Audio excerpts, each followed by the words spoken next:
From The Restaurant at the End of the Universe by Douglas Adams. In the beginning, the universe was created. This has made a lot of people very angry and been widely regarded as a bad move.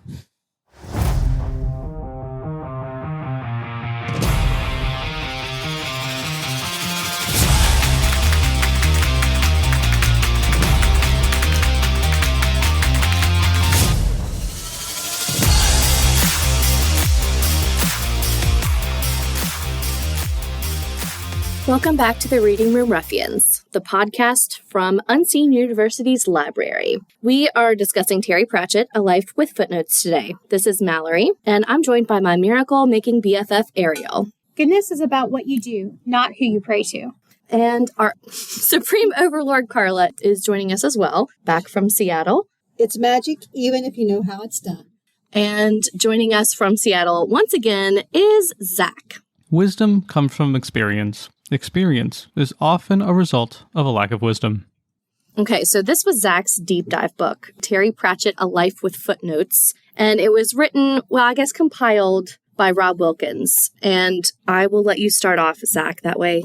Before we really get into this, I do want to say that Terry Pratchett, who is now deceased, obviously is not writing any more books. But if you love Terry Pratchett like we do, there is a new book coming out of his work. It's called A Stroke of the Pen. It is available for pre-order on Audible, but it's a bunch of stories that are not set in the Discworld. And if you know anything about Terry Pratchett, that's where most of his books take place. They hint towards a world that he would go on to create in his award-winning and globally best-selling series containing all of his trademark wit, satire. Oh my God, I can't say that word. Satire. Or satirical. Satirical. There we go. Satirical wisdom and fantastic imagination. These are the tales in which entertain, enlighten, and most importantly, make you laugh. Meet Og, the inventor, the first caveman to cultivate fire as he discovers the highs and lows of progress. Haunt the council with the defiant evicted ghosts of the Pilgarlic Towers, maybe? Pilgarlic? Visit Blackberry, a small market town with weird weather and otherworldly visitors. And travel millions of years back in time to the old red sandstone lion pub. So it sounds like a lot of fun, and it is narrated by quite a few different famous people, such as David Tennant, who I absolutely love. Wow. And also his daughter is also narrating. So exciting times. All right, so this book, Terry Pratchett, A Life With Footnotes, the official biography by Rob Wilkins. So who finished the book? I finished it, obviously, but that was like a while back. I have like an hour left, but that's the hard hour. Yeah, I'm kind of dreading it. I'm not gonna lie. I've cried a lot during this book anyway. I'm halfway through. I'm on chapter 3 because I keep crying. Yeah, it's if you like Terry Pratchett, it's a pretty emotional book, I would say. The last hour is brutal. I thought the first letter was brutal. Mm. Well, yeah, the first letter's pretty, it's pretty emotional, but the ending is way, way worse. Oh, don't help. I'm just not going to finish it. No, you got to finish it. It's very important. You got to finish it. I cried when, at the end of chapter 2, when they were saying, how he became an author, essentially, was at the start of a library. And that just killed me. I loved that. I do love the fact that his book that got him into reading was Wind in the Willows. Yeah. Because that was like such a huge thing for me when I was little. I loved Wind in the Willows. It was my absolute favorite movie of all time. Mm-hmm. And I watched it every time we went to Mama's. So I was like, when I heard that, I was like, yay! Yeah, it's fun. I actually just got a copy of The Wind in the Willows a few weeks ago before reading this book, and then I was like amazed to see that was the book that got him into reading. He sent me a picture. He was like, look at this. I was like, I hate you. I couldn't remember you guys reading that. No, we didn't. We never read it. We just only ever watched. I thought you had a book. Yeah, I had the book, yeah. Oh, did you? Yeah, I read it. I remember reading it. I don't remember reading it, but I know that I did because I remember getting the book and being super excited about it. Mm. But like the movie blends in with everything else too, because I watched the movie so much more than I read the book. Yeah, the movie's fantastic. I love it. Okay, so getting into the art. This one's into the book. It's a little bit of a weird sort of book to go into just because, it's It's a biography, which I think we've only ever done one other biography, right? That was Mallory's pick back in the day. Yeah, Virginia Hall. I don't really necessarily want to go through just like the entire thing in his entire life, but I can give you like the brief summary stuff. Yeah. He was born in 1948. He died in 2015 of PCA, which is a rare form of Alzheimer's. And basically, it affected his ability to understand things visually, basically, because it started off in the back of his head. It's posterior cortical atrophy is what it's actually called. But yeah, it's a form of Alzheimer's. He tried many different treatments to try to fix it, but it ended up not working. So he was only 66 when he died, which is unfortunate. I do want to say they only gave him like about a year to 2 years, and he lasted, 7? Yeah. I think it was 7 years, yeah. You can sort of tell towards the end in some of his other books, especially, what was it? The final Tiffany A. King book. You can tell that something was up because it just didn't feel right. Oh, Yeah, I can't talk about that book either because I cried. Yeah, I cried at the end of that book. I didn't know that was the last one he wrote. So at the end, they were like, "Oh, this is Terry's last book he ever wrote." I was like, sobbed.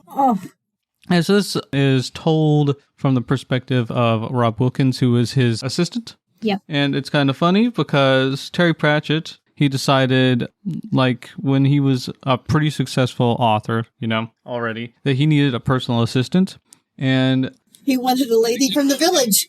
He said he wanted a lady from the village, somebody who didn't read his books and, was fairly young and just was not interested in anything Terry Pratchett. So instead, though, he got Rob Wilkins, who had been reading every single Terry Pratchett book ever up to that point. And the only reason he chose him is because they nerded out together on old tech. Yep. He's like, yeah, no, you want to start being my personal assistant? So that was pretty fun. They liked the scooters too. They had there was something with the scooters. Yeah, they both had them or something like that, or they both had worked on them. Which I thought was extra funny that originally Rob worked for his agent. And Terry was just randomly oh, you're mine now. Oh, come help me with this. And then months later, it was like, well, you're working for me now. And I like how he kept on threatening to send him away. And then fire him. And then would fire him. Yeah. And he's and as long as you just showed up the next day, it was nothing ever happened.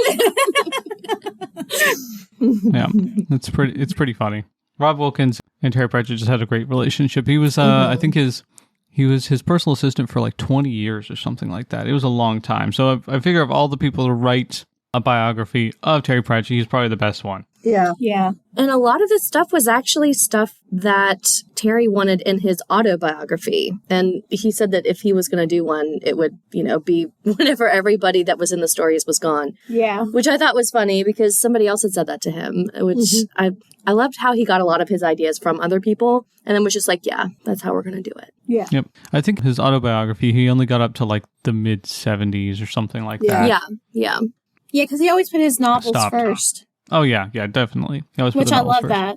Speaking of his authorship stuff, so as we said, he started getting into reading with The Wind in the Willows, did not like reading before that at all, and then once he did that, he started going to the local library and some used bookstores. He did both of these things. He actually worked at the local library as a volunteer. They made up a position for him because he was just there all the time. He was a Saturday boy. Mm-hmm. And I loved that. I absolutely loved that part. Yeah. So he started working there, shelving books and stuff like that. And they sort of turned a blind eye to the fact that he checked out way too many books. It was 67. It was 67. Yeah, 67. Yeah. He just kept checking them out and reading all the books. And then he would also get books there was this used bookstore that apparently not only did it sell used books, but right next to the science fiction, apparently there was a bunch of naughty magazines. Oh, yeah. And the person would sell those to other people. So he would spend a lot of his time there, which was funny. I can't remember what the woman that worked there said to the police officer whenever he was like, what are you doing in here? She said something completely off the wall. But it meant some basically. It was just basically to judge. Yeah. So basically. That was I laughed so hard whenever that happened. So you haven't gotten there yet. Yeah. Okay. So he published his first story when he was 13 in the school magazine called The Technical Signet. And it was called Business Rivals. And it was published commercially later on. I think it was the next year as the Hades Business. So it was the first time he ever published anything, and he bought his first typewriter with the proceeds, which is pretty fun. Mm-hmm. And then he actually wrote his first book, I think, what was it? The Carpet People? Have you read that one? I read it a long time ago, so I don't remember most of it. I love that. I think it's hilarious. You told me about that one, and I haven't read it yet, but it is, like, all of his books are on my TBR, but there's like 40 billion of them, so. There's 41 Discworld novels, and I've read all those, but I haven't read all of his other stuff. But most of his other stuff, sure, but not all of it. I don't know. I'm glad that there are so many because, like, I love him, but also I'm like, this is going to take a while. Especially now that I'm in school. Yeah, the more I heard about it, I was like, I am going to have to read people. It sounds very cute. It is really cute. They worry about the warp and the weft. Yeah. It's like, getting below it's hilarious. Yeah, they're very, very small. The whole premise of that book is that you have a bunch of these people who live effectively in a carpet, and they're very, very, very small. Yeah. So like their entire world is like, Well, I mean, the same kind of thing, like the borrowers or like Ariel, that whole kind of Thumbelina. They're even smaller than that, though. These things are like the size of fleas or something like that. I don't know. They're very small. But it's a very fun little book. Anyway, it was published by, let's see here, by some guy named Colin Smythe, who ended up being his agent and publisher for a while, honestly, when he first started writing. And he just mentioned he was working on a book. And the person he was interviewing when he was a journalist, Peter Bander Van Duren, just passed along the manuscript over to Colin, and Colin liked it and published it, which is pretty fun. I didn't realize he was a journalist for so long. I didn't either. I knew he was a journalist at some point, but he was a journalist for a very long time, like by comparison. Anyway, and then later on in, 83 was when he first published the Discworld novels. So for those who don't know, even though we've talked about it a bunch, the Discworld it's great. It's basically you've got a world where it's flat. It sits on the back of 4 giant turtles. No, 4 elephants who sit on a turtle. 4 giant elephants who sits on the back of a giant turtle. And the giant turtle flies through space. It's amazing. It's basically, I think he described it once as it's like Lord of the Rings if they went through the Industrial Revolution. I don't know if it was him who said that or somebody else. I think it was him, yeah. Yeah. So, fantastic little book series. The first couple books are a little bit different from the rest. They just don't feel the same, but they're all fantastic. There's 41 books in this. You should read every single one of them because they're all fantastic. Yeah. This is your sign. If you haven't read Terry Pratchett, read him. Yeah, read them. Seriously. Start off with something like The We Free Men or... Oh, yeah, that's a fantastic one. Witch is Abroad. To start, yeah. Witch is Abroad is another good one. Oh my God, I love Grievo. I feel like The Amazing Maurice's Educated Rodents would be good too. Yeah. If you don't want to read like a series, like if you just want to test out. Oh yeah, that one's book. a nice little standalone. Yeah. Yeah, and it has a movie now. Yeah, it does have a movie. It's so really good. Compare. That was another really interesting thing to read about was how much he struggled to get anything actually put into film how he wanted it. I mean, that was it like makes a lot big of struggle. sense, but yeah, that was. I got to the part they had just finished talks with Disney about Mort. Maurice. Yeah. No, Mort. Mort. Yeah. Mort, okay. Yeah. Disney wanted that. And then it was basically like, well, yeah, we would have rights to everything that you ever did with him and in the future. So Terry was like, definitely no. So Yeah. It was going to be a Pixar thing, wasn't it? I think DreamWorks at the time is what they said. Oh, that wouldn't be Disney then. I'm not that far. I don't know. Did they say? I don't know. I thought I heard DreamWorks, but then I don't know. Now, what movies does he have? He has Going Postal, right? Yeah, which was really good. Maurice, he has. Hogfather. Yeah, I knew that was another one. Is there any other movies? There's one more. There's The Light Fantastic and The Color of Magic. Yeah, they did that one together. I didn't hear you. What? The Light Fantastic and The Color of Magic. And that was together. I think it might have just been The Color of Magic. I think it was just The Color of Magic. I was going to say, I think it was just The Color of Magic. I don't think they did Life Fantastic. Are you sure? Because I just listened to them say that they did it kind of together. Like, not like totally separately, but they just kind of mixed them together. That was how I understood it. I don't know that I totally got that, though. I don't know. It's been so long since I've seen The Color of Magic. I know that he was very against Sean Astin actually being Two Flower and then he absolutely loved him later. Yeah, it was the table read. Mm-hmm. I think that's it, though. It's like there's 4 movies. Oh, no, apparently there was an animated Weird Sister. Yeah, I was going to say there was, the animated something or other, but that was like a really small thing. It wasn't a big production. Yeah, and then obviously there's the few TV series like Good Omens, and then there's the... Oh, yeah. Y'all need to watch that if you haven't watched that. It's fantastic. What is the other one called? It's The Watch? I didn't watch it, so I don't know how it is. Is The Watch... It's a TV series. Is it out? I remember us talking about this a few years ago, and I'm looking it up. I'm pretty sure it is out, and it's not got the best reviews. People did not like it very much. Yeah, it's out. It came out in 2021. Yeah, 1 season. Probably means Terry would have hated it. Oh, he definitely would have hated it. 100%. They changed basically everything. I think all the Terry Pratchett fans did not like it. No, I that's don't know why not you would good. do that. Yeah, it's got a 5.5 out of 10 and a 53% on Rotten Tomatoes. Yeah, it's not great. I just don't understand why you would start with a book like, hey, we're going to make this into something and then change everything about it. Like, why even say it's based on that anymore? Really? I feel like they do that with a lot of They do. movies. It's so dumb. Yeah, it rarely works out, but occasionally it does. Good Omens, though. That was perfect. It Mhm. followed the book exactly. It Yeah. was amazing. And the second season is it's not based on anything that they wrote, but it is a sort of interstitial thing for the next I was one. going to say, Neil Gaiman worked with them on that. So Yeah. I listened to Neil Gaiman talk one time, and he said when Terry called him up and asked him if he wanted to write a book together, he said it was like getting a call from Michelangelo saying, "Hey, you want to paint a ceiling?" Yeah. yeah, I remember hearing that. Mm-hmm. It's amazing. I would have died. That was also said in the book. I laughed. I like he hung out with a couple people, I think, but Neil Gaiman because he always found the best sushi. I was like, That's why I hang out with Zach. Wow. That's all you're good Thanks for. so much. Has nothing to do with the fact you're my brother. It's just because you get No. good food. We do get pretty good food. This is true. I didn't realize that Terry Pratchett, who went through the hippie phase, when he was like, had goats and bees and sheep. I and- love that. I mean, It it's doesn't it surprise was me, us. See, I was channeling Terry Pratchett back before I even knew Terry Pratchett was a thing. That was another thing I wanted to... When did you discover the first Terry Pratchett book? Like, was it early on in his career? Because they talked about how he didn't really take off in America until way later. It was... I remember seeing the Wee Free Men and I was thinking, gonna say, that's the funniest cover I've ever seen. Okay. I was young And it because took- I remember you listening to it in the car. Yeah, and it took a while for me to... Yeah. So up the 90s probably. Probably, yeah. Because I remember listening to it Mid with to you. late 90s. And we've listened to the We Free Men how many times? Oh, I love it. So many times.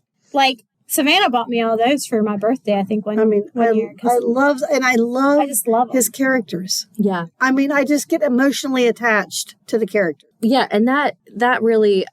what I read first was We Free Men and the Tiffany Aching series. And that so far is all that I've read. Mainly because I got really attached. And I've told everybody since I read the book, like if I had known about Tiffany Aching whenever I was a kid, I really think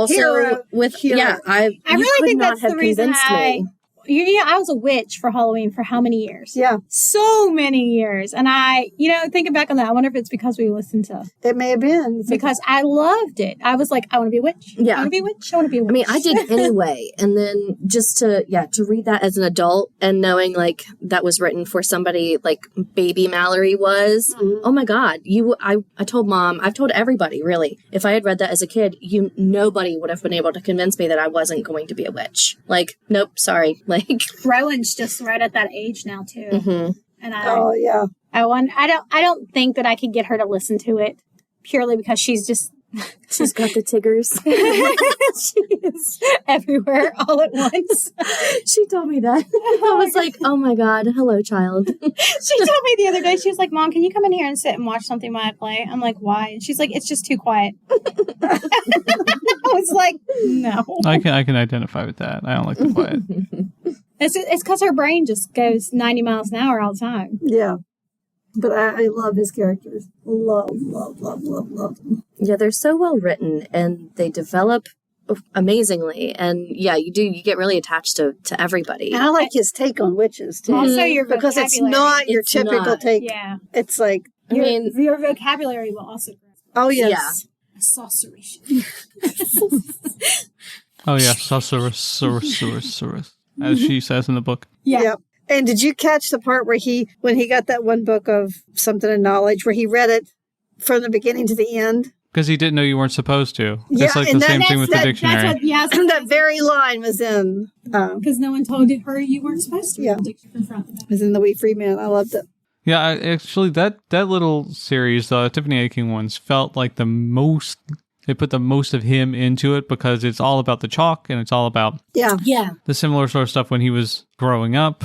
And he lived on the chalk. He had the same sort of goofy experiences when he was growing up. He didn't obviously meet any Knack Mac Feagles, but, Or same did difference. he? Or maybe he did, yeah, and that's the reason why he's so good at writing. It's like he had to write the note to with his daughter that she did actually meet Vikings that day.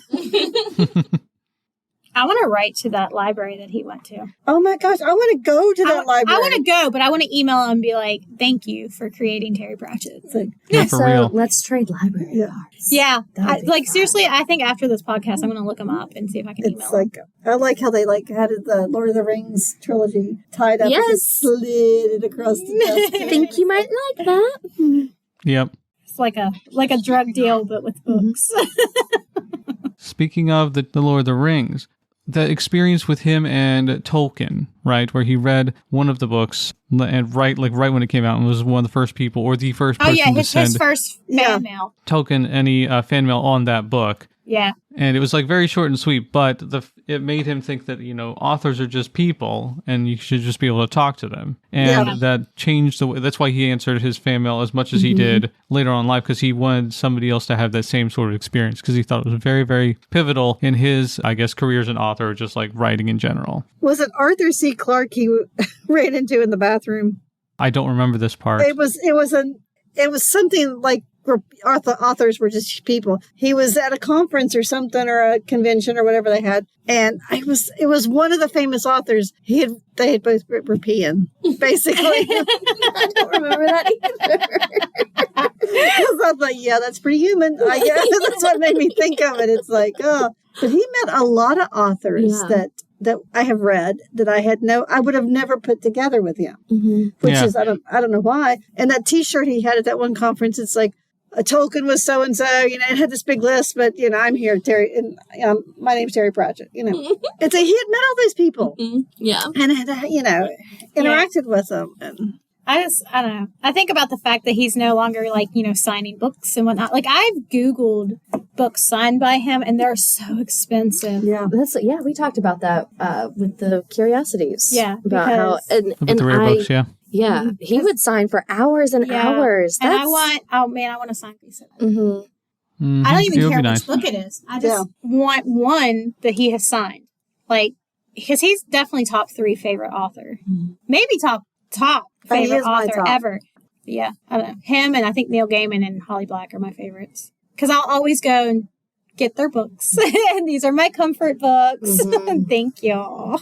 He talked actually about meeting Douglas Adams. yeah. Oh yeah, He loved just Douglas the one Adams, time. like stuff, helped inspired him to write a lot of the sort of more humorous things. But he said he met him and he was so tall. Like Terry Pratchett's my height. He's like short. But not Neil Gaiman, but Douglas Adams is like 6'5" and just like towered over him. But he only met him once. Crazy. I think they communicated aside from that, but they only met in person Yeah. at one time, and he was just like amazed.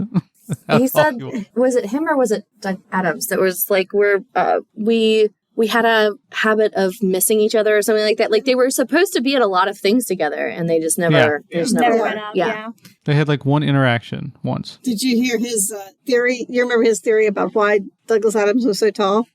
I don't remember it off the top of my head. Most science fiction writers were like grubbing around on the floor looking for old sci-fi magazines and stuff like that. But other people like had to stretch way up to the top shelf to get the biography. And he just kind of let it set at that. It's like, Yeah. because he was so tall. Yeah. He's very tall. But he loved The Hitchhiker's Guide to the Galaxy. Yeah, he absolutely loved it. Mm-hmm. Another author interaction that I thought was really good was, I think, it was after his diagnosis, Neil Gaiman was talking about how Terry was viewed as like a jolly old elf. Yeah. But he's like, the anger is always there, Neil wrote. Yeah. An engine that drives. So he was just perpetually angry about things. And it comes across in the book a lot, honestly. Oh, yeah. He got angry about a bunch of stuff. That surprised me. What? That he was angry. Like, I don't know. I just felt that was... I think things just bothered him. Yeah. It's like, this is he so didn't like unjust. the Or this is so... injustice. Yeah, which I get, and I totally understand that, but like, just... I don't know. Because I I guess think in my head, he just lived in his own little world. I mean, he did, but he also, I think, I don't think it surprised me that much. Because, if you think about all of the kind of like points of view of things, like shining lights on how girls are treated or women, and like, it's kind of just like, it's making it funny, but he writes funny books anyway. So I really feel like he would be just absolute... I don't know. I guess just in my head, he was that jolly elf. Yeah. That's just, what I thought of him as. I thought it was interesting, too, when he was a journalist, when he worked for the larger paper, when he had to cover, like, the suicides and how much that affected him. Yeah. Oh, yeah, he was very empathetic towards everything. Actually, which is probably speaking why of he that, was so mad. I mean, it's a good reason, I think. I mean, when you're empathetic and you see the injustice, you stay, like, aggravated. You stay aggravated all the time. Actually, in regards to that, after his diagnosis, he had considered, the assisted dying stuff, right? And they did a documentary about it, which they mentioned in the book. I watched it. That is rough.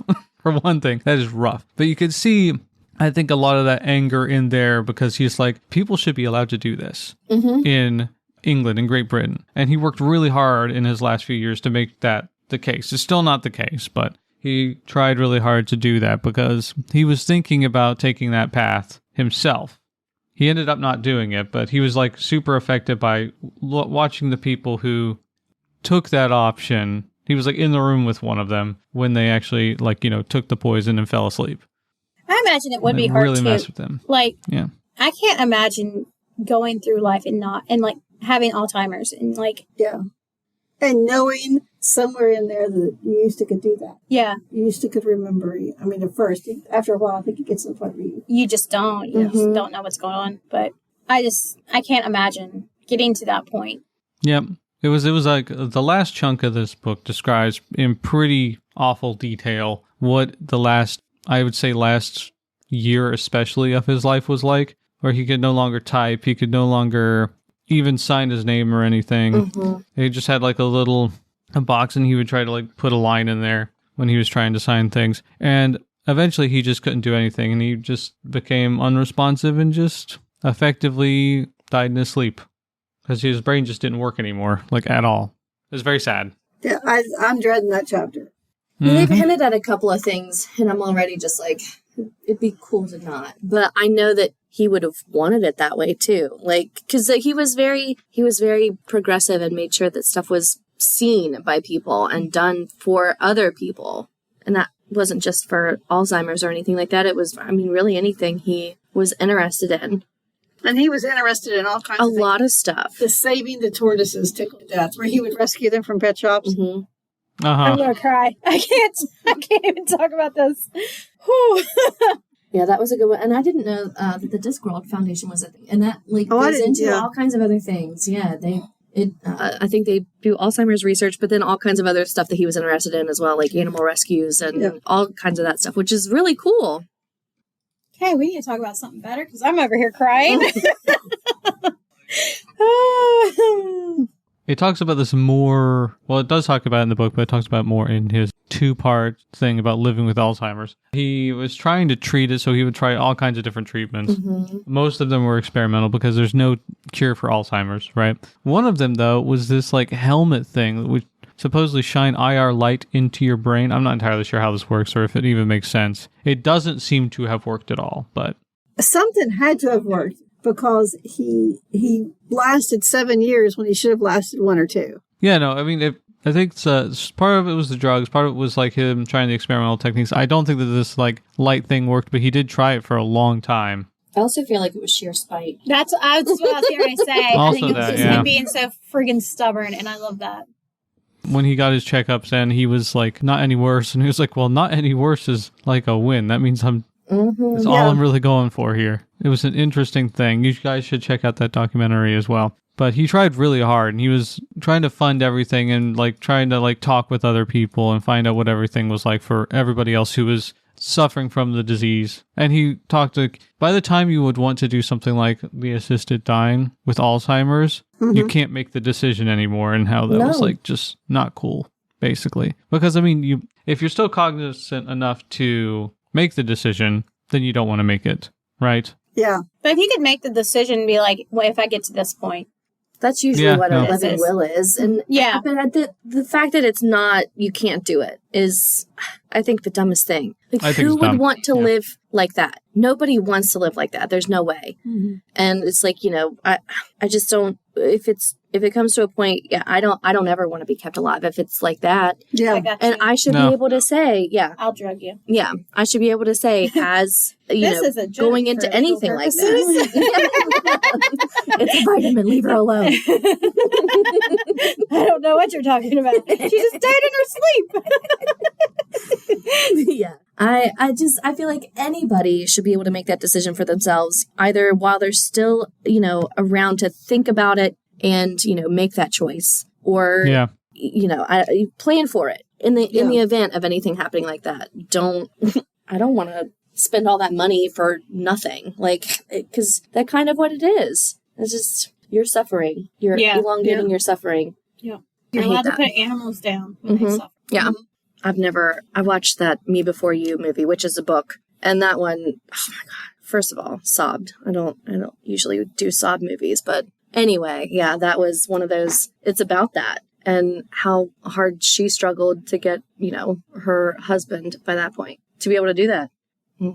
Yeah. It's rough. I would say Michael had this and he expressed that he wanted to not live like that. I'd do it. Well, it's probably better if you just go to Switzerland and let them do it. Just take a trip. Go to the Alps. I'll go to jail. I don't care. Go to the Alps. You have kids. You can't go to jail. I feel like by that point, if he had Alzheimer's, just go to Switzerland.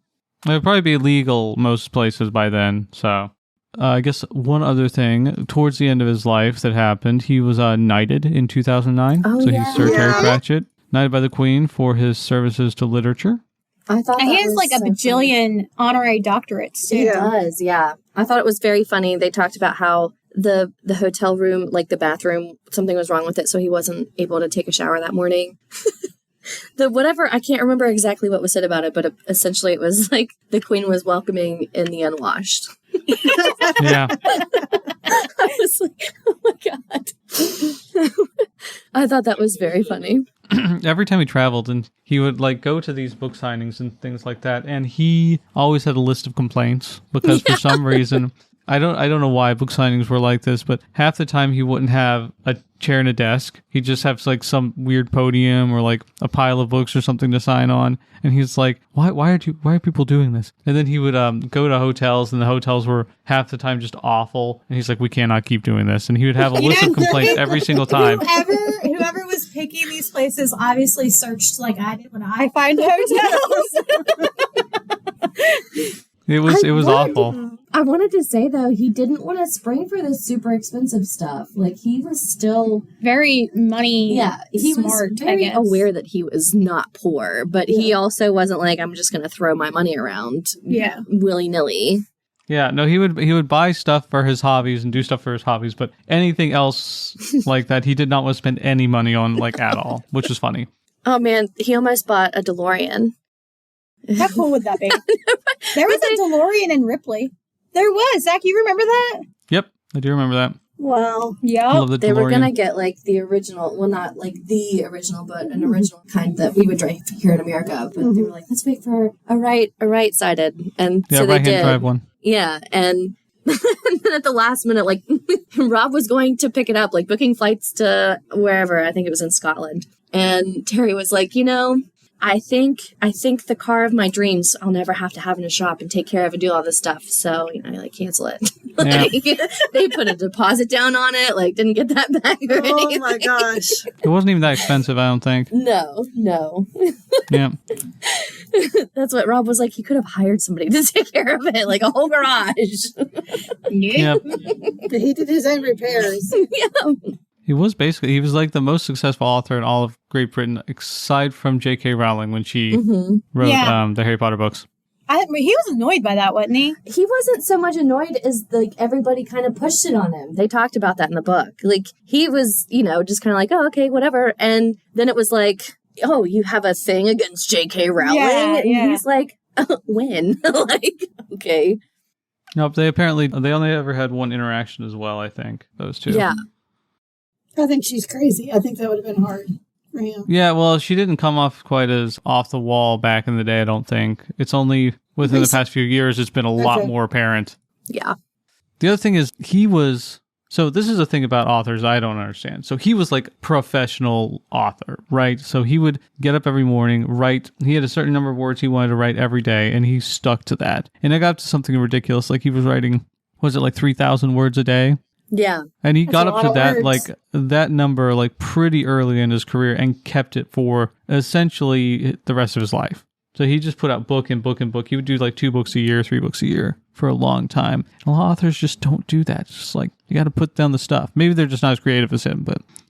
I thought it was also really cool how they said he had, what did he call it, the pit or something like that? He would just dump all of his ideas in there and use them for later. Like if he didn't want to use it here, he could go back at any point and just like pull stuff out of it. And then he would write a book based on just that idea or use it somewhere else to plug in. And a lot of the times you just couldn't even tell that it wasn't, that he took something out or made something, and he would just like splice stuff together and you would never know that it was 5 That's really different smart, ideas. though. Yeah. Oh yeah, no, that was great.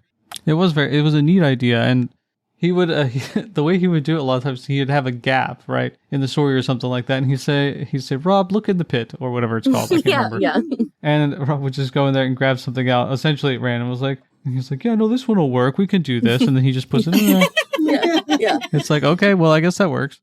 And they also talked about how he really, if he was writing one book, he was probably already formulating at least like 2 other books in his head. Yeah, it said that he would write multiple books at the same time. How does your brain think that far ahead? That is wild. He hated the editing process. Like once he was done with a book, it was very difficult for him to go back and edit it because he was already writing the next book. Yeah. And he's like, I don't want to do this. And every time anybody had any notes, he was just like, well, are you telling me to write another book? He was like, and then he would go back and fix it. And he's like, you were right, I guess. Oh yeah. He was always like very like, no, this is stupid. And they go back and do the thing. Took it very personally, but then He was a grumpy little man all the time. And it's hilarious. I love it so much. Have you guys ever heard him speak, by the way? I have, not just on like a video or something. I don't know. Well, I mean, that's what I mean. On a video. He's got I'd be scared if I heard him speaking a now. much higher pitched voice than I expected. Ha ha. But he's got a much higher pitched voice than I expected. He's like, I don't know what I expected, I guess. He did not sound like you would think. You expect him to sound like his characters. Or I did. But how you would think they would sound. Like Grimes or somebody. I need to look it up. I don't think I've ever heard him talk. Listen to him talk real quick. It's kind of fun.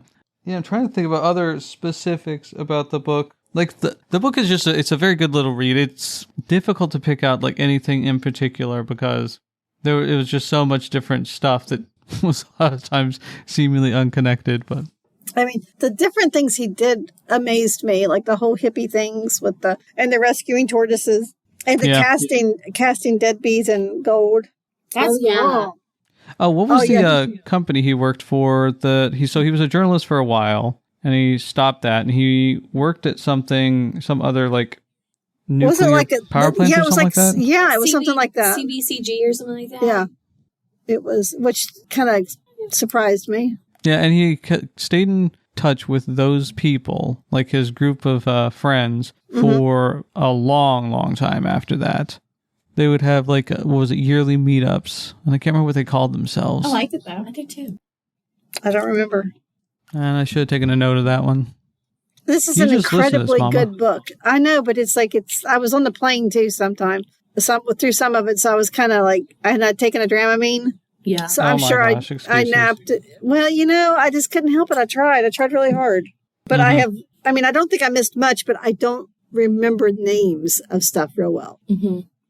Yeah, that one, I think it was something weird like CBCG or it was just letters. I mean, he had a couple ducks that had a funny name, like fig and custard or something. But and I thought that was a funny That's one. how I knew mine. And I was like, I need to remember that. Pretty And sure now I that's can't even exactly remember what their that. names- Yeah, I think It's that like- is what their names were. Because the hen that hatched them wanted to sit on them even though they got bigger than her. Yes. He was the press officer for the Central Electric Generating Board, which operated 4 nuclear power stations in England and Wales. That's what it was. As CEBG, or GB. That was also funny because, people would ask him about stuff during that, like working there, and he would basically just say, it's fine or something like that. And then it was like the unspoken, it's fine because they're paying me to say it's fine. Yeah. Oh, yeah, there was definitely that. Also, when he finally did, so he was supposed to be there to, basically make everybody feel good about the power plants and stuff. And there was actually an emergency once, and he just completely froze up and could not do anything. He, hardcore panicked, apparently, which is pretty crazy. Oh, also, one thing that I did like about this book in particular was, what is it? There was a phrase that they had in there about stuff being, too perfect or, the story being too good that it can't actually be true. Yeah, too good to check. That's Too it. good to check. That's Too what it good to was. check. Yeah. Yeah. So it's like the story is too good to be true. It's almost certainly not true, but it's too good for you to be able to check and Yeah. verify it. I don't And- want to go and disprove it. Yeah. Exactly. And Rob did do his due diligence and try to make sure that all the stuff in the book was accurate, but he would note when things were too good to check. He's like, I'm not Yeah. going to check this, or I can't check this, and we're just going to leave it here because it's a great story. Yeah. I love- liked all their footnotes. I did too. That's what I was going to say. Yeah, It's like so good. footnote, The further that you get explain- in, he has 2 or 3 that are It- footnotes and footnotes and footnotes. It makes me feel like So funny. like when I have a conversation with someone, because I'll be telling a story and then I kind of get sidetracked and then I go back and then Yeah. I keep going and then there's so all the footnotes are like my little side quests when I have conversations. So I like that. that's It's pretty much really, exactly what it was. really good. Really. And we have the hard copy. There's a lot, which I should have brought in here today, but I didn't. There's a lot of the books that he referred to that I want to go back and read. Mhm. Oh, yeah, definitely. I haven't read a lot of the books you mentioned, and if they're things that have influenced him or whatever, he says they're very good books. I definitely want to check them out personally. Yeah. I didn't really know that he didn't want people to start a Color of Magic for the series. It was the first book that he wrote for it, but he says that it wasn't even the best by any means. So whenever people started reading his books, they would go back to number 1, and he always wanted to be like, no, don't do it. Yeah, no, he doesn't think you should do that at all. I don't think it's a good starting point either. I don't think anybody I don't does. either. Yeah. I like skipping around. I mean, I he does find have it his consecutive series within it, which is nice. Yeah. Because if you want a series, you have some, and if you don't, you can just start anywhere, Yeah. and it'll be fine.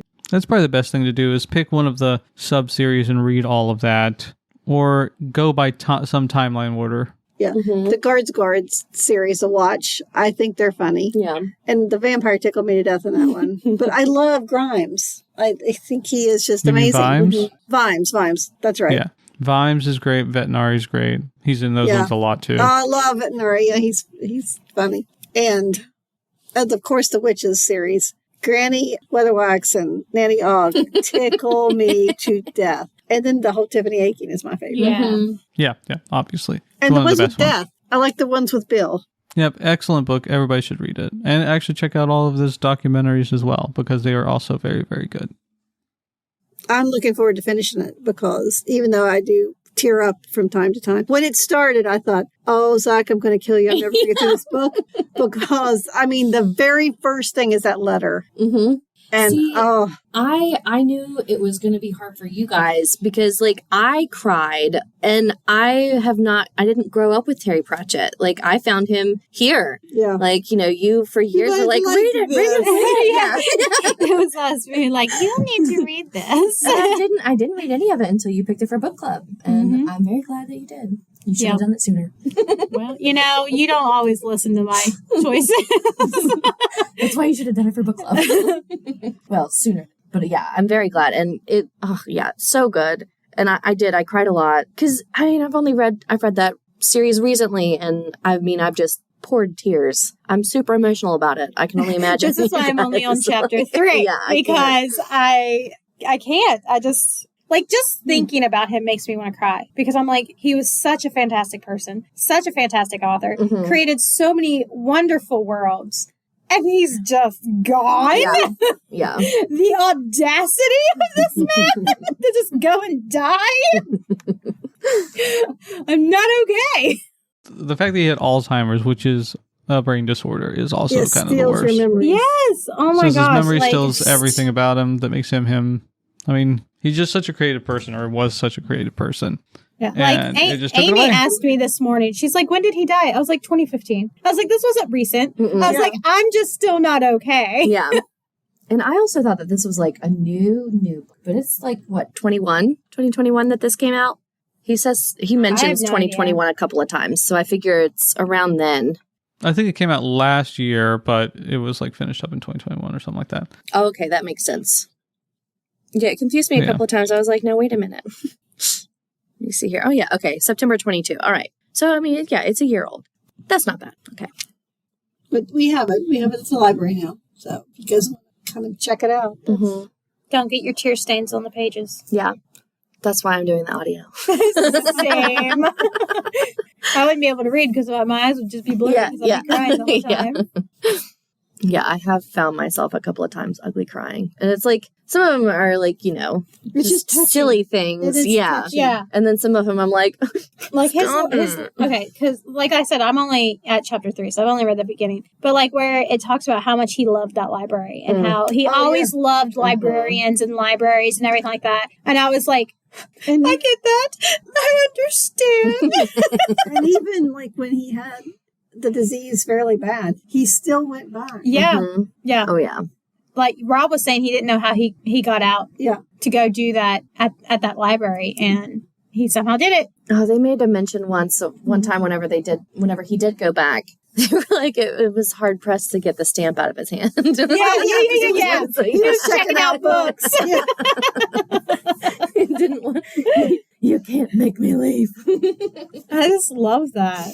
Because I get that love of a library. I understand that. So. Oh, yeah. Yep, made me cry. It's such a good book. Definitely recommend this book. Now, it tickled me when his first date with his wife, where he hired the taxi because he had that scooter that wouldn't do any, was unreliable.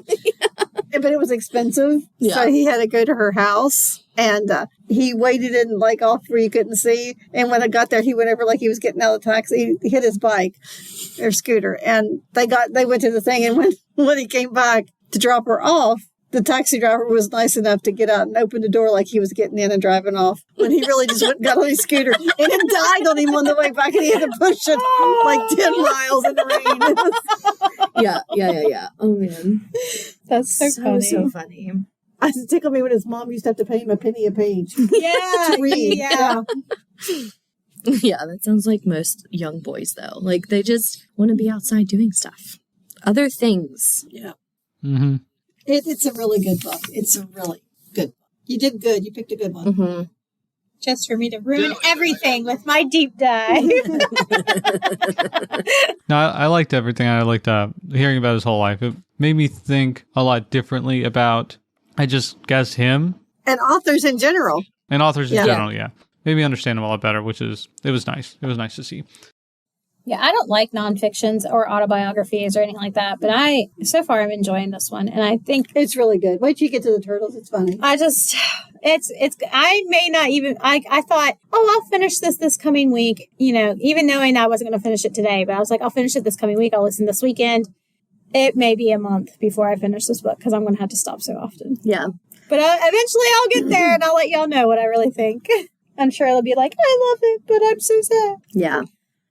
I'm going to have to go read about people dying so I can deal with life. I Wow. dread the next one. Dread it. I'm not No, excited. it should be fun. Should be fun. And there's not an audio version of my deep dive, so Oh, darn. I can't read it. you can, and you will. No, I can't. If we can find them, I'll just believe Yeah. you. Yeah. you may have to pick a different deep dive. Oh, no. I don't like that. If I can't find the book. I don't like that. So y'all need to look this weekend. So if I have to pick another one, Yeah. I can pick early and we can get through it. It'll still be a scary one though. Well, I know. Yay! Maybe it'll just be the ritual. I already read Gross. that. It's good. You know what? I won't have to read that because you've already told me everything about it. So You I'm can watch good. the movie. It's not completely the same, but No. it's similar. I watched the movie this past weekend. Did you? Watch her say it wasn't scary. It really honestly wasn't that scary. Like, me and Michael both agreed it wasn't nearly as scary as it could have been. You Which both like book? horror. Which movie? The Ritual. Oh, yeah, no, the movie's not that scary. See? You read horror though. Yeah, I thought, The book is so much better than the movie. Gross. Children of the Corn was scary. That was not scary. Malachi. I didn't think it was so much scary as it was creepy. It creeped me out. I still can't hardly handle big cornfields. I don't mind them. I just care. it was really more of the kids. They just look so. Me and Michael watched The Shining because I'd never seen it last Halloween. Mm-hmm. And I was like, this is dumb. And I know a lot of people think that's scary, but I just, in general, won't watch it. I'm fine. It's okay. I'm better off without it. My anxiety is bad enough, thanks. Do we have any final thoughts? I love Terry Pratchett. I do too. And I hate that. I think I lost him and Leonard Nimoy, really close together. I was like, what is this? That one was The universe is not Didn't being Alan fair. Rickman die around the same time, too? I think so. I want to It was say you're right. That was 2016 when Alan Rickman died. Yeah. That was a rough year. That was the trifecta. Yeah. I was so upset when he died, too. I'm not big on celebrities. I don't But pay the a lot few of that you attention.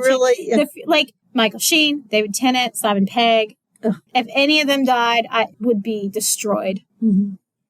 They're not allowed. No.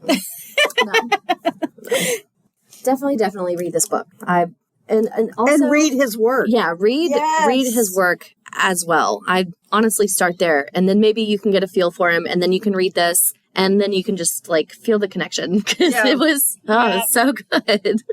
Zach, any last thoughts? No, read just the same stuff as you guys. Read his books. They're fantastic. Read all the Discworld novels. Basically, all of them are top tier stuff. He's my favorite author. Just, you'll like it. I don't care who you are. You'll like something he's written. Yeah. Agreed.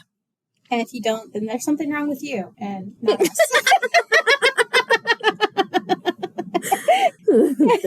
I kind of agree with that. Yes! Finally! Validation.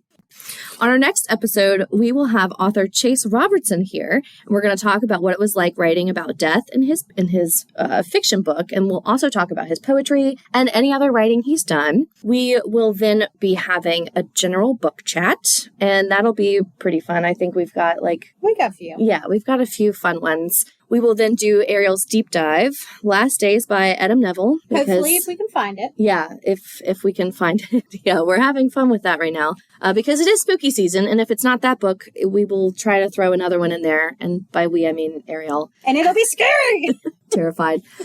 So then we will do another episode of Curiosities. And we will finally have another general book chat. And we will have a guest speaker on who's just one of our coworkers. But I think it'll be a really good episode, so that'll be that. Just one of our coworkers. Yeah, just one of our coworkers. We hope you enjoyed today's episode. It is time to sign off, but on our way out, let me remind you, only the best libraries have librarians who won't shush you.